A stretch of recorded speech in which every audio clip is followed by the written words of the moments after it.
Hello বন্ধুরা, আসসালামু আলাইকুম। কেমন আছেন আপনারা? আশা করি সবাই অনেক অনেক ভালো আছেন। আজকে আমরা দেখাবো কিভাবে সালফিউরিক অ্যাসিড আর হাইড্রোজেন পারঅক্সাইড মিক্স করে কি হয়।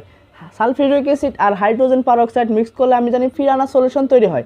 সো গাইস, এই পিরানা সলিউশন কী পরিমাণ ভয়ানক এবং মারাত্মক তা আমরা আজকে টেস্ট করব এই ভিডিওতে। আর যারা এখন আমার চ্যানেলটি সাবস্ক্রাইব করেনি তারা অলরেডি সাবস্ক্রাইব করে ফেলুন আর কমেন্ট করে জানান সালফিউরিক অ্যাসিড আর হাইড্রোজেন পারঅক্সাইডের কী পরিমাণ ভয়ানক হতে পারে তা এখনই কমেন্ট করে জানান।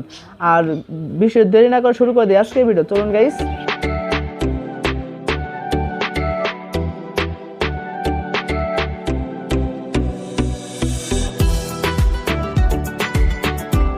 সো গাইস, কোনো কিছু শুরু করার আগে সবার আগে সেফটি ফার্স্ট। প্রথমে আমরা একটা কাচের গ্লাস নিয়ে নিই, তারপরে এই কাচের গ্লাসের জায়গায় আমরা সালফিউরিক অ্যাসিড মানে H2SO4টা পরিমাণ মতো ঢেলে নেব।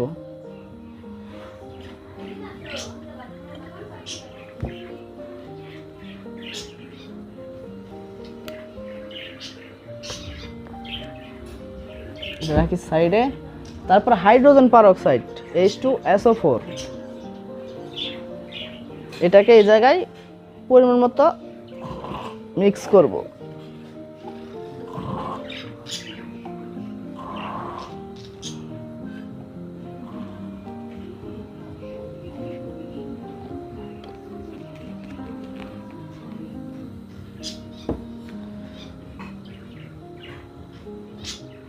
তারপর এটাকে ভালো করে মিক্স করে নেব।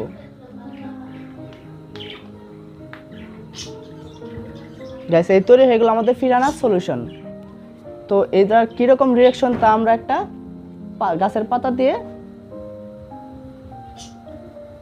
টেস্ট করব। রেডি, 1 2 3। গাছের অলরেডি পাতাটা পুরো কিন্তু ছাই হয়ে গেছে।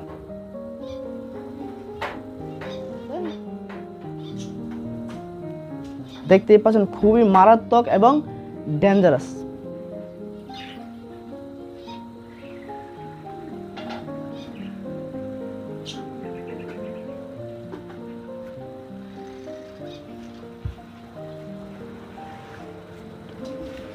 তারপরে দিয়ে দে একটা কাগজের টুকরো।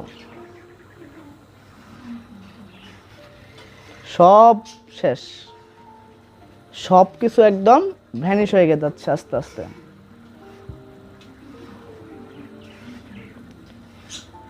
আমার ক্যামেরা পাস করে অনুযায়ী সাপোর্ট কি কর। সব বন্ধুরা, আপনারা দেখতেই পাচ্ছেন যে কি পরিমাণ মারাত্মক এবং ক্ষতিকর এই সালফিউরিক অ্যাসিড আর হাইড্রোজেন পারঅক্সাইড একসাথে মিক্স করলে। হাইড্রোজেন পারঅক্সাইড আর সালফিউরিক অ্যাসিড দুটো একসাথে মিক্স করার ফলে তৈরি হয় পিরানা সলিউশন। আর এই জায়গায় আমরা যে কোনো কিছু দেব তা সব নিমিষেই খতম। সো এই যারা দেখতেছেন শুধু বিজ্ঞানকে জানার জন্য আপনারা দেখতে পারেন, কিন্তু এটা বাসায় ভুলেও ট্রাই করবেন না, কারণ এটা ট্রাই করলে দেহের বিভিন্ন জায়গায় যদি পড়ে তো অনেক ক্ষতি সাধন হতে পারে। সো গাইস, আমি আবার রিকমেন্ড করবো যা এইভাবে কেউ বাসায় কোনো সময় ট্রাই করবে না। সো গাইস, যদি ভিডিওটি ভালো লাগে অবশ্যই একটা লাইক করবেন আর চ্যানেলটাতে সাবস্ক্রাইব করবেন। আর যারা এখনও লাইক করেননি তার আসলে কিপটা এবং কি বলবো। সো গাইস, আর কিপটামি না করে জলদি সাবস্ক্রাইব করে ফেলুন আর লাইক দিয়ে ফেলুন আমার ভিডিওতে। সো গাইস, দেখা হচ্ছে পরবর্তী কোনো একটা ভিডিওতে। সেই বন্ধু সবাই ভালো থাকবেন, সুস্থ থাকবেন। আল্লাহ হাফেজ।